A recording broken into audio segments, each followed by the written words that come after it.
አጠገባችን የክርስትና እምነት ያለው ሰው እንኳን ካለ በጣም ከቸገረው እኛ እያለን እኮ ወላሂ መቸገርኩ የለበትም። ለምን ይርበዋል? ማን ነው የፈቀደልን? ስለ ሙስሊም እኮ አይደለም እኔ እያወራሁ ያለሁት። እኛ የዚህች ሀገር ሰዎች እኮ አይደለንም። እኛ እያለን ሰው ሊርበው አይገባም ነበር። እኛ እያለን በባዶ እግር ሰው መሄድ አልነበረበትም። ለምን ስግብግብ ሆንን? ሙእሚን ደግሞ ምንድነው? ቸር ነው። ቸር ነው።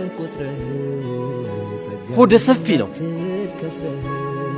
ሁሌ በቃ አካውንት ማስገባት ብቻ አይደለም ጭንቁ።